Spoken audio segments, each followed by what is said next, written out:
Hello, everybody. Welcome to another fun and awesome episode of Youth Connect. I'm Aiden. I'm Kevin. I'm Nibras. I'm Logan. I'm Jeffrey. And welcome to our Youth Connect. Hello, everybody. Welcome to Youth Connect. I hope that you guys are excited for another awesome episode. Unbelievably, which is such an exciting thing to see, we actually have Nibras joining us once again. As he is not busy today, so you will be getting some entertainment and podcast news. So I hope you guys are looking forward to that.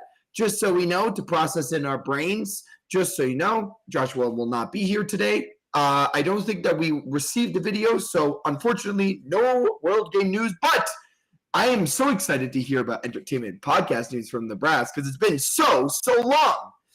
For anybody who doesn't know, what in the world is Youth Connect? Youth Connect is a news, interest, entertainment show that was created during the pandemic for the community, by the community. And everyone here is ready to share with you some awesome news. And everybody's here for being advocates for inclusion and for all abilities, and as broadcasters, entertainers, we want to be included in opportunities for acting, directing, writing, chefs, speakers, artists, and musicians. You name it, and we want to do it. I know that you are going to love this show, and if you don't, that's okay. But if you do, you're going to love it. I know you met my other co-hosts. We got Kevin, we got Nibras, we got Logan, we got Jeff. And I hope that you guys are ready for this. And I will ask my co-hosts here, are you guys ready to rumble? You guys ready? You guys ready for an awesome episode? Yeah. Yes. Yeah. Yes, yeah. Ready. All right. But let's start off first with some news. And what kind of news do I have with you to start off? I have with you some gaming news.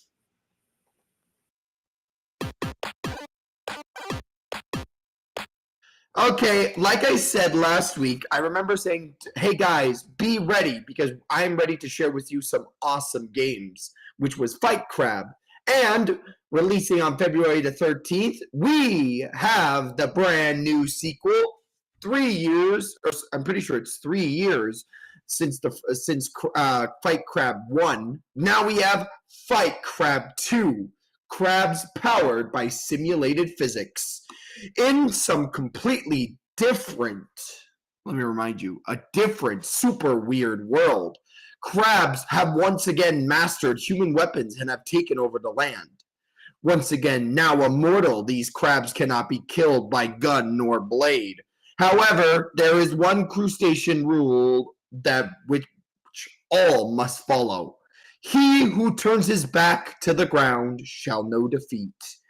That's right. It's time to get flipped over on your back in battle and have no choice but to submit to your opponents if you do. Now you must embark on a new journey to become the strongest ever seen and flip the entire world, different world, itself onto its back. Just like the first game, Fight Crab 2 is a simple competitive game where you must flip your opponent over to win. The rules are very simple, but a wide selection of weapons, spells, and skills to experiment with. So we're not just working with weapons here, guys. We're working with magic spells and skills, as well as a lot of gameplay for players to master, create an in-depth battle experience. The game obviously adds a single-player career mode where you can raise a single crab for 3 years through training and crab league matches. You can earn money and weapons, spells, and skills to create the strongest crab of all and climb to the top of the league. Now, what can you use? I remember the first one, their biggest thing was a chainsaw.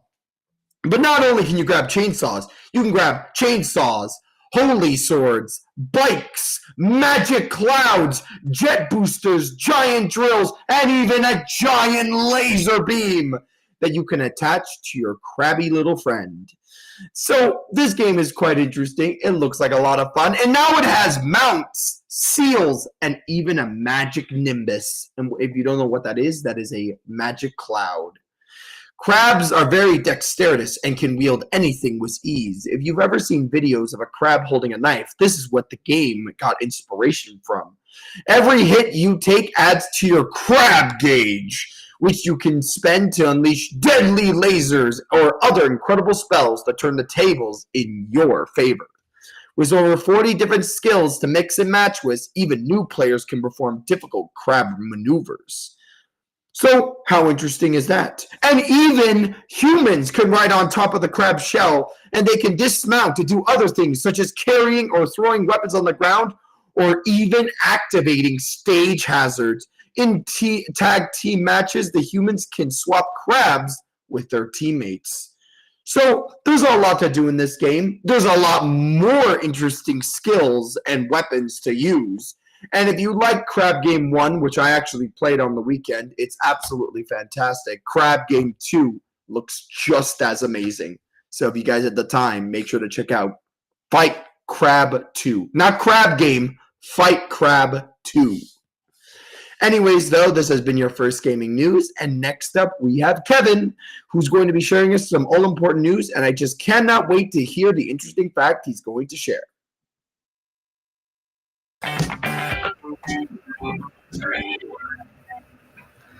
Hello, everyone. Welcome to Youth Connect News, where I bring news, weather, and an interesting fact. I'm your host, Kevin Aruja. So let's get right into the headlines. Raccoons behind more than a dozen of Toronto's power outage in 2023. The home builders group pushing for 30-year mortgages to boost construction in Canada. Final Sam the Record Man store could close as owners plan for retirement. And Toronto Raptors make 2 deals ahead of NBA trade deadline. The raccoon behind the widespread power outage in downtown Toronto last week wasn't the first of its kind to plunge residents into darkness. Raccoons were behind 13 power outages in Toronto last year. My apologies. According to figures provided by the city's electricity distributor. Still, the interactions can be dangerous for both residents and the raccoons. Thursday's outage cut power for more than 7,000 customers in the downtown core. Thursday's outage cut power for downtown core brought elevators and high-rise buildings to a halt and darkened traffic lights in some of the city's busiest intersections. The raccoon responsible for the blackout was found dead on the Toronto Hydro property where it interacted with the equipment. In a statement to CTV News, Toronto Hydro said it is taking preventative measures to mitigate issues related to animal contact with its system. Following on Thursday's outage, the Tiziana Becega Rosa, a spokesperson for electricity supplier for Hydro One, said the company takes these incidents very seriously and is also looking at further measures to prevent them from happening again. Becega Rosa also pointed to the utility's existing animal protection efforts, which include elevated platforms to help dissuade osprey from nesting on top of electricity poles. Preventing animal-related outages at power stations can look like building an enclosure around certain equipment, she said. The group that represents residential builders in Canada wants Ottawa to offer a 30-year amortization period for insured mortgages on new homes. The Canadian Home Builders Association says extending the period of additional 5 years would help affordability would spur more construction. The move would bring more first-time home buyers in the market, in turn encouraging developers to build more homes. Association CEO Kevin Lee told a news conference on Thursday. The proposal is one of several recommendations made by the association in a new report that lays out way policymakers can have industry build more homes. Housing expert Mike Moffat said he likes some of the recommendations made by the group, including setting up an investment tax credit to support productivity growth in the sector. In the fall, Fraser said the federal government would launch a catalog of pre-approved home designs that would spread up the permitting processes and incentivize more factory-built homes. The association wants a refundable tax credit equal to 30% of investments in machinery and equipment, like the investment tax credit for clean technologies.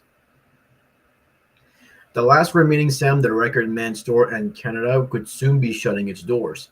The owner of the Belleville's store recently announced a retirement sale would be held at a location. Although the fate of the store remains up in the air, they tell CTV News Toronto.ca that closing is certainly a possibility if they are unable to find someone to take over the business.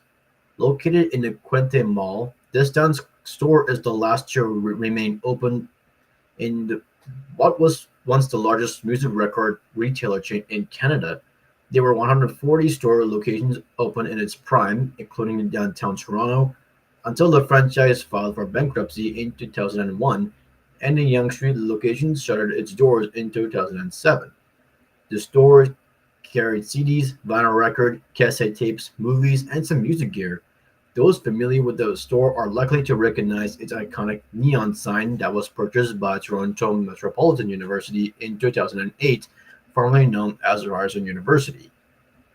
For over a decade, the Belleville location has been last still standing. This time, put it on the market for a year, hoping to pass the torch off to someone from a younger generation. He said that he is now rethinking his decisions and took it off the market in December. Going forward, the stunt says that he's looking up all options available to him, including transferring ownership to key employees or developing an exit strategy. The retirement sale, he said, was announced in hopes of reducing inventory so that if put back on the market, the store might sell more quickly.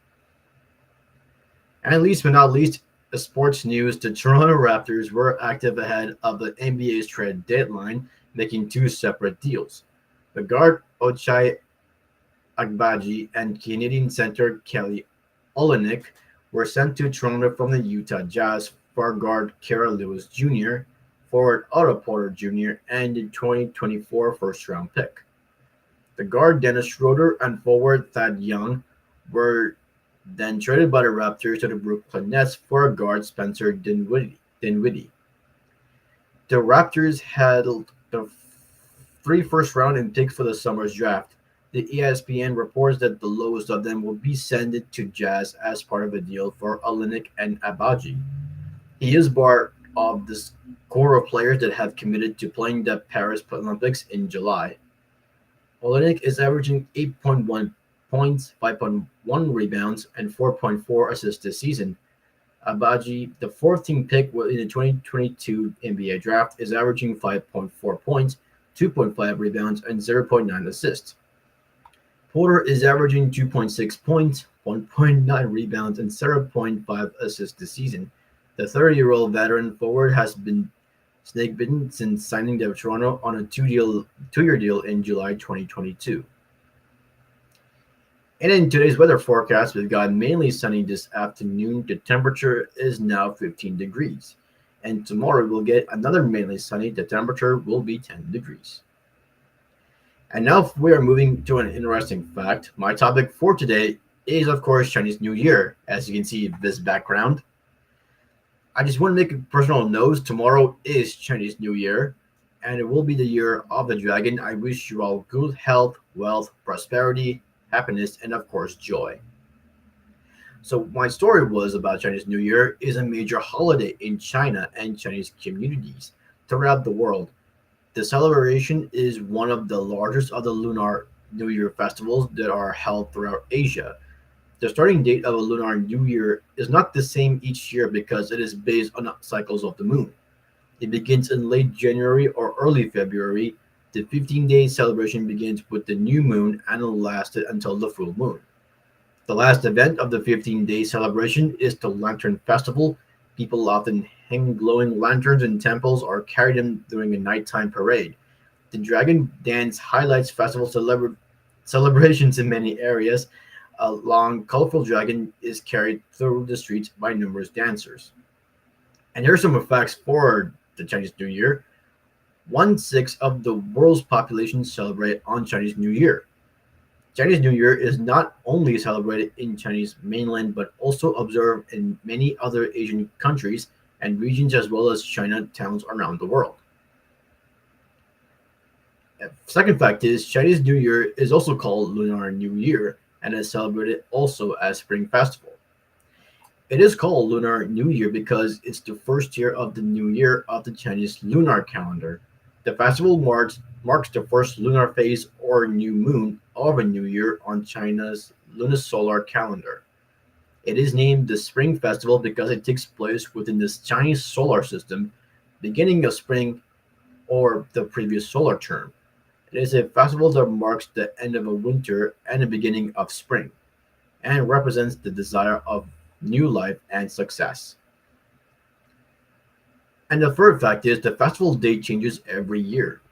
The festival date changes every year. This is because it follows the lunar calendar, which is based on the movement of the moon and is usually defines traditional festivals like the Chinese New Year or Spring Festival, Lantern Festival, Dragon Boat Festival, and the Mid-Autumn Day.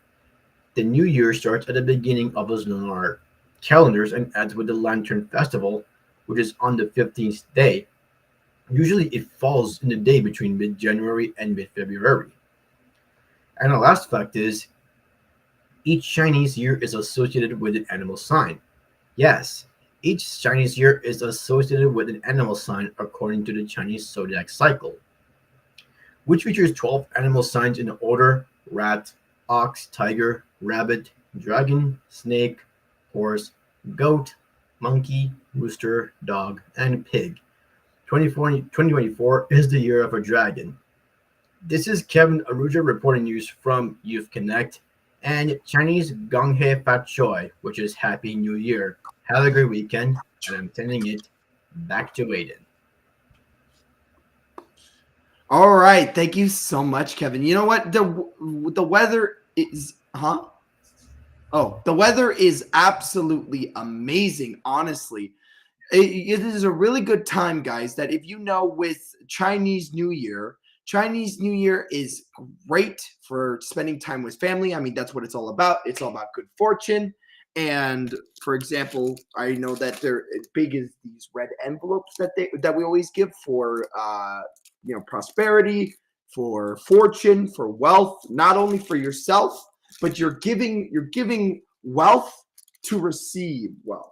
But they are great for young kids because you can put in candies, a little bit of money for young kids so that they're like, oh my gosh, this is awesome. But it's also great for siblings because I know there is an inside joke with my sisters.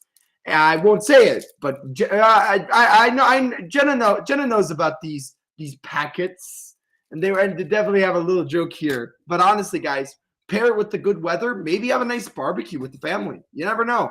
And Year of the Dragon. Awesome. All right. Thank you so much, Kevin. Honestly, amazing news. I will ask, does anybody have anything interesting that they would like to share about Kevin's news? Anything interesting? The Chinese New Year one was very interesting. I appreciate people, I appreciate you guys, talking about it because it definitely is a very important tradition in our family. Mm-hmm. Amazing. Thank you, Kevin. All right, guys, I'm just going to keep the ball rolling and we're going to move on to our second gaming news. So here's where we're going to get interesting. So guys, if you guys remember, a few months ago, I actually talked about this one game called Venba. And it was actually one of the most surprising games of 2023. And just in case you don't remember what in the world Venba is, Venba tells the story of an immigrant family centering on the strained relationship between the mother Venba and her son through traditional Tamil cuisine. Tamil cuisine? It is a touching story about how food is intrinsically tied to a person's culture. It is also a game that leaves your stomach craving more Indian food than it could probably handle. And honestly, it was an amazing game, and for its time, it really was very popular. A lot of people really enjoyed it. But the developers at V-Side Games have currently been working on a DLC for Venba that will address the community's biggest ask.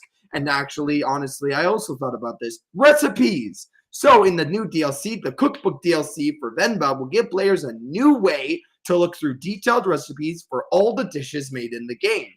Currently, there are some recipes used as part of the game's cooking sequences that aren't nearly informative enough for players to actually use as a guide. This is precisely what the Cookbook DLC aims to address. Based on short teases on social media, the DLC feature have 12 recipes, including the stunning laid biryani, I think it's biryani, from the game. And the recipes are developed by Divya Vivekandan. I apologize if I'm butchering the name. But currently, there is no release date for the Cookbook DLC, but the Venba Twitter account assures fans that it is coming real soon. Of course, you might want to work on your cooking skills beforehand, as not all the recipes will be beginner friendly if the game is anything to go by. Anyways, though, this has been your second gaming news. I recommend that you check out Venba. Venba is absolutely amazing, especially if you guys like a good story. Anyways, next up, this is where we're going to be having the press for some entertainment and podcast news.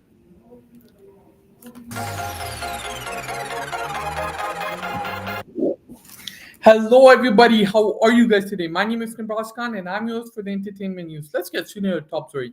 And our top story is about finally, literally, finally, after 6 years, it's gonna be released. After 6 years long of waiting, the elements are prepared for bending once again, as Netflix will be releasing a new live-action adaptation of Avatar: The Last Airbender this month.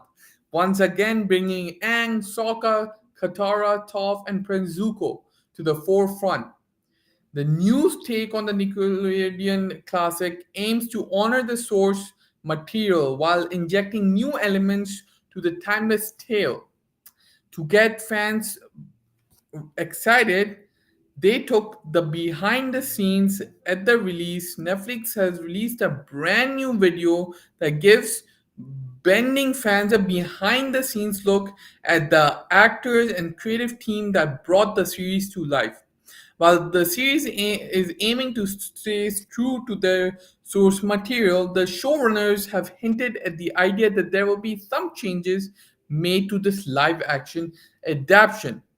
Showrunner Albert Kim has stated in recent interviews that Netflix's series will be a tad more mature than the original animated series, stating that the series is looking to appeal to both fans of the original and fans of the Game of Thrones. The first season will land on Netflix February 22nd this month, consisting of 8 episodes that document Aang's return to the land of the living and his fight against the Fire Nation. The first season will be released all at once later this month. Here are some of the episode titles. The Last Airbender, the first one. The second episode is Warriors. Third is Umasho. And then the fourth is Spirited Away. The fifth is Into the Dark. And there are so many more. So let's talk about it. Here's how the streaming service describes the live action adaptation of Aang and the Gang. If you have not watched it, I 100% recommend to watch it. So here's the description: water, earth, fire, air. The four nations once lived in harmony with the Avatar, master of four elements, keeping peace between them. But everything changed when the Fire Nation attacked and wiped out the air nomads. The first step taken by the firebenders toward conquering the world, with the current incarnation of the Avatar yet to emerge, the world has lost hope. But like a light in the darkness, hope springs forth when Aang, a young air nomad and the last of his kind, awakens after 100 years to take his rightful place as the next Avatar. Do you think the Netflix's new take on the Benders will live up to the original Nickelodeon series? Let me know down in the comments below. I don't know if you watched it. I loved it when I was a kid. I actually watched the whole series like 2 months ago, and it's amazing. So we want something like that. Really, I'll be honest. Netflix talked about this like in 2019, 2018, and I was waiting so patiently. It's here, man. It's here. It's gonna be amazing. It's live action, it's animation and everything. It's gonna be amazing. So again, the last Avatar, The Last Airbender is releasing on Netflix on Feb 22nd. Be sure to watch it. Now to my second story. Now before going to my second story, I'd like to give you guys the fact of the day. Now, today's fact of the day is drum roll, please. Did you guys know the blob of a toothpaste on a toothbrush has a name? Yes, it's called a noodle. And there was once a lawsuit over which toothpaste company had the right to portray it. When you're pouring your a toothpaste, there's a slob or there's what you can say a strip of toothpaste that's called a noodle. I did not know about it. I'm pretty sure you guys didn't know about it. I hope you like this fact because I liked it. It's that weird fact, right? Nerdo. And it's a weird name, man. Anyways, I hope you like this fact of the day. If you did, comment down below. Now to my podcast. The second story is a podcast. So the podcast name is Drifting Off with Joe Pera. Had a bit of trouble sleeping recently? You're in for a treat. Joe Pera had made a triumphant return to podcasting in March 2023 with his brand new podcast, Drifting Off with Joe Pera. His first actual sleep podcast. Listen to the sweet sounds of Pera's soothing voice, the twinkling music, and the pretty random subject matters. And find yourself waking up after a peaceful 8 hours of sleep. So I really like this podcast. So it's something like ASMR when you can't sleep, you want to sleep. You listen to videos that make you sleep. I have done that and it's amazing. I have actually I couldn't sleep. It was like 2 in the afternoon because I worked late, and then it was a weekday. I couldn't sleep, so I listened to it like a few 30 minutes, and I dozed off. Man, make sure to watch it if you were in trouble sleeping. I hope you like this podcast. I really did. Comment down below. And that's all. That's all from me. This is Nibras Khan from Youth Connect. I'll see you all next week. Thank you. Take care. Back to Aiden. It was a nice segment, guys. Thank you so much. My I'm actually really intrigued about the live action because if you really think about it, Avatar is a huge series, and there is a lot of fans that are like really only want to stick to it one way. But if it's just like the One Piece adaptation, like the live action One Piece, then this is going to be very interesting. What are your thoughts on that, Nibras? Do you think that this I love the live One Piece. I did not like the animated series that much, but the anime in the movie or the series, the live action was amazing. So I really hope this would be so much better than the animated series. I really hope so as well. Honestly, I am looking very forward towards it, and I'm pretty sure it's supposed to air on the 22nd, right? I think so. Yes, Feb 22nd on Netflix. Oh, look forward towards this 22nd, guys, because honestly, that sounds like a lot of fun. All right, I'm going to keep the train moving because it's really, really important that we get two more people. And who's the next person on our list? If I remember correctly, I know who it is. Next up is Logan with his cooking knowledge he has to share with us today.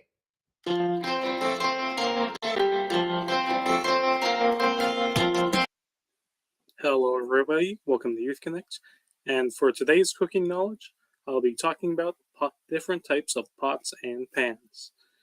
Now, 2 weeks ago, I talked about different stovetops, and I was planning on talking about this subject last week, but I'm pretty sure you all know what happened, so I'll be resuming it today. So I'll be going over different types of materials that different pots and pans can be made out of, and what they're most advantageous at. And yeah, starting off, I'll go over the stainless steel pans. Now, stainless steel is actually what we use all the way back in Humber, and it's a pretty good all-rounder pan because it's non-reactive. It can be used to cook pretty much anything. It heats up pretty quickly. It's dishwasher safe. It's also oven safe so long as the handle itself is also made from stainless steel. But it's not perfect.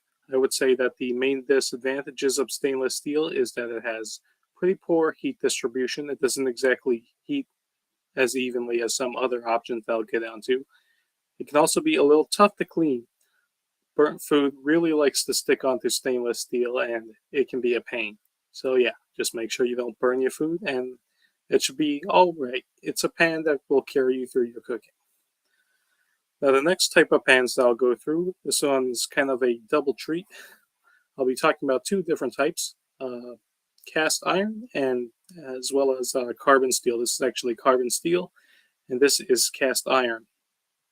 I'll be talking about these two simultaneously because they kind of have some of the same advantages and disadvantages. So, before I go into the advantages, let me just say something that you have to do with your cast iron and carbon steel skillet before you use it, and you have to essentially season it. This basically involves spreading a very thin layer of cooking oil all over the pan and subjecting it to very high heat until the oil essentially burns off. And you'll essentially get a very deep seasoned pan that'll be much less likely for your food to stick onto. And so the pros of carbon steel and cast iron is that they are very durable. They are very tough. It's unlikely that you'll be able to damage them, so they can carry you for a long time, so long as you treat them well. They also retain heat for much longer than most other pans, and you can also get them very, very hot, ripping hot. Cast iron, I believe, can get a little hotter than carbon steel, but both of them can get much hotter than the other types of pans. If you really want a very good crust on say a steak, you can't go wrong with either of these two options. Now the main disadvantages of carbon steel is that they are very heavy. Carbon steel is a little lighter than cast iron, but both of them are very heavy. They can also be a little bit annoying to clean. They are not dishwasher or even water safe because trying to put water on them, prolonged exposure to water, will start to cause them to rust. At that point, you just got a rusty pan. Instead, they use this very annoying process where you have to sprinkle a bunch of table salt onto the pan itself, and that salt will draw out all those dirty impurities, and at which point you can simply dump it into the garbage. It's a very annoying process, and it also wastes a lot of salt. Another downside of carbon steel and cast iron is that you can't use them to cook acidic foods, stuff like lemons or tomatoes, because they'll actually leach off some of the metal inside the pan, and it can give food a terrible metallic taste. So yeah, carbon steel, cast iron, some very strong upsides, but also some very strong downsides. Now, going into something else, I would say there are copper pans. Now, the main advantage of copper pans is that they probably heat food the most evenly out of any type of pan. They're so good at even heat distribution that sometimes other different pans will have a copper core installed in them, so that they can also get that same sort of heat distribution. The main downside of a copper pan, though, is that like cast iron and carbon steel, you can't clean them in the dishwasher, and they also can't be used to cook acidic foods. Honestly, I wouldn't really go for a copper pan. I would say that this next one coming up is a much better option, a much better alternative to copper pans, and that would be aluminum pans.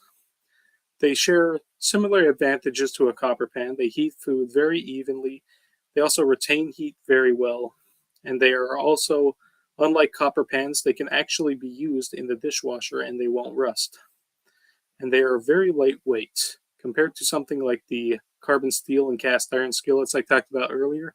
These things will practically feel like nothing in your hands. They're very, very light. Although they still do carry the same downside as copper, carbon steel, cast iron, that you can't cook acidic foods in them. Again, they will leach metal into the food, and it will taste pretty bad. Now, going over the next type of pan that I'll talk about, this is probably one that many people have in the kitchen because it is very convenient. It is a non-stick pan. So the main advantage of a non-stick pan is that it is covered in a non-stick coating. This coating will prevent food from sticking onto your pan, and that means that you could use much less oil. The main disadvantage of the non-stick pans, though, is that the non-stick coating can be scratched with metal, or it could be destroyed at higher temperatures. Not only will this remove the non-stick feature of the non-stick pan, but once the coating is destroyed, it could also potentially leach into food.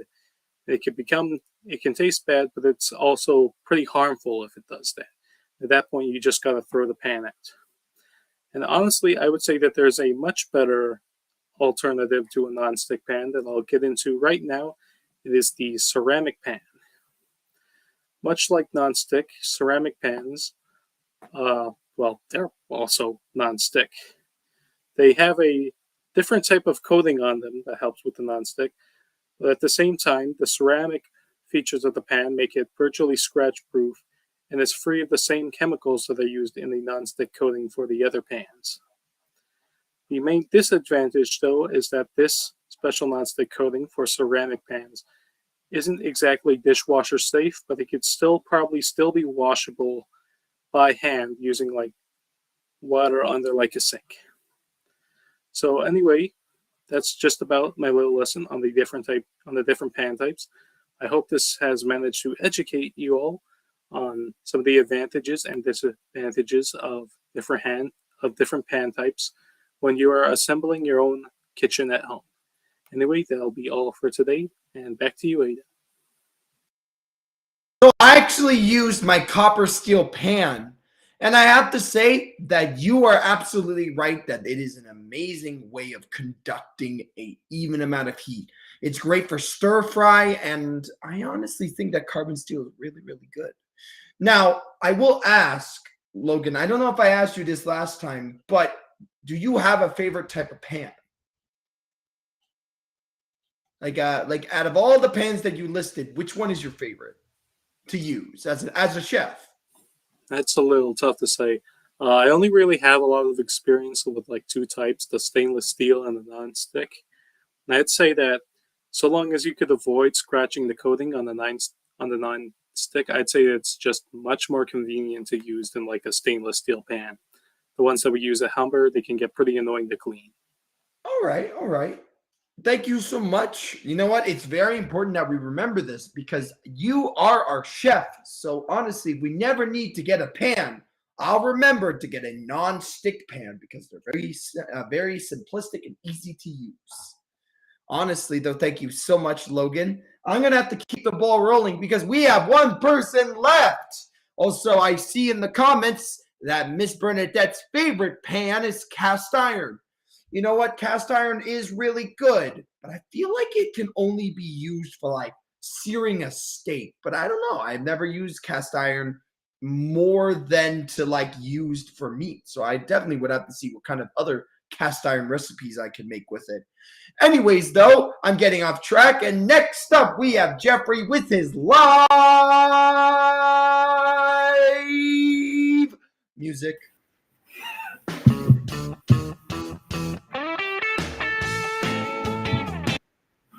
Hi everybody, it's Jeffrey, and it is that time again to get up and dance and have a good time with some music.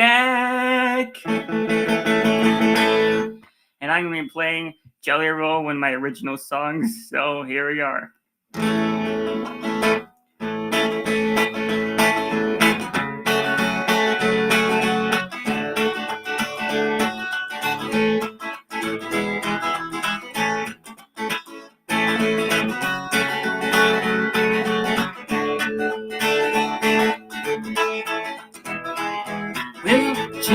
Jelly roll, one step forward, two steps back. Roll your hips side to side, oh high and slack. Shake your hands to and fro, never let the smile go. You can do it, yes you can. give me a change. Tell me great fate, rearrange, don't hide and slide. Be the best you can be, let me hear you say it. Another one, a little jiggle, jelly roll. One step forward, two steps back. Roll your hips side to side, don't hide and slide. Shake your hands to and fro, never let the smile go. You can do, yes you can.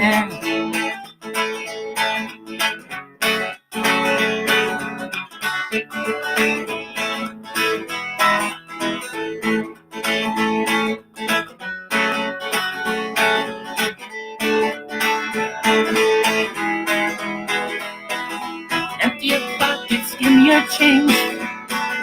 Every breath fake, rearrange, don't hide and slide. Wiggle, jiggle, juggle your roll. One step forward, two steps back.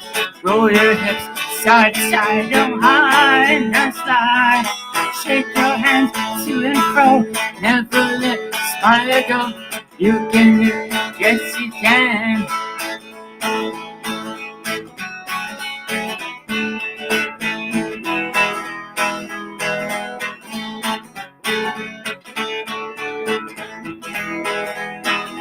Empty your pockets, give me your change. And the grab fit, rearrange, don't hide and slide. Wiggle, jiggle, jolly roll. One step forward, two steps back. Roll your hips side to side, don't hide and slide. Shake your hands to and fro, never let the smile go.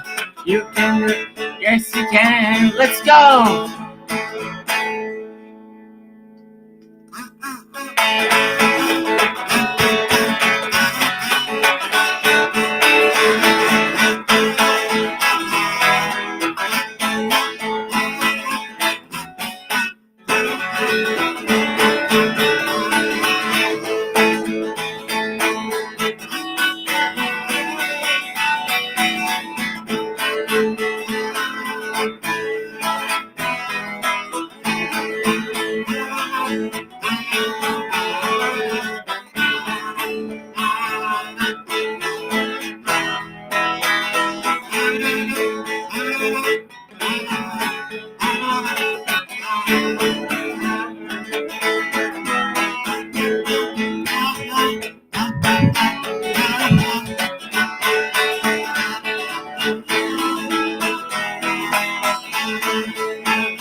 Let's roll, you guys.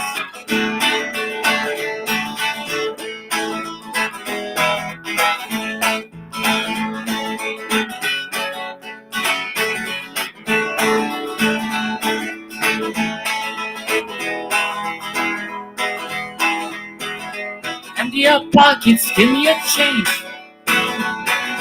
Every grab fake, rearrange, don't hide and slide. And they wanna wiggle, jiggle, jolly roll. One step forward, two steps back. Roll your hips side to side, don't hide and slide. Shake your hands to and fro, never let the smile go. You can do it, yes you can. Wiggle, jiggle, jolly roll. One step forward, two steps back. Roll your hips side to side, don't hide and slide. Shake your hands to and fro, never let the smile go. You can do it, yes you can. One more time. Wiggle, jiggle, jolly roll. One step forward, two steps back. Roll your hips side to side, don't hide and slide. Wiggle, jiggle, jolly roll. One step forward, two steps back. Roll your hips side to side, don't hide and slide.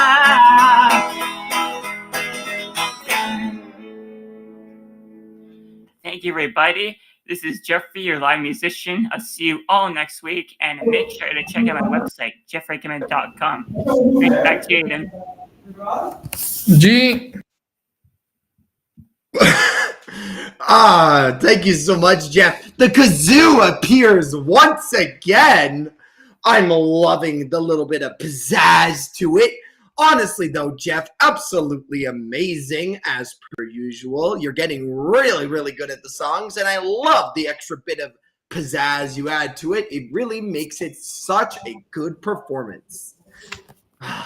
Anyways, though, if you liked Youth Connect, because we have unfortunately reached the end, I really want you to do 3 things for me, and maybe even a secret one. I need you to like, comment, and subscribe. And don't forget to click the notification bell. Other than that, guys, I really do hope that you have a great rest of your weekend. I really want to say first, I do have a special New Year's wish for our amazing community. As many of you know, in my house, my dad speaks Mandarin and my mom speaks Cantonese. So I will first say, I will say first, Xin Ye Kuala and Gong Ye Fa Choi. Honestly, though, this has been the end.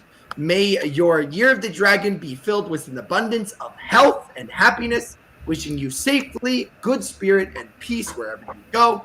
And happy Chinese New Year, guys. If you don't celebrate Chinese New Year, have a great weekend. And we will see you all next Friday. Goodbye, Bye, guys. Bye. Goodbye.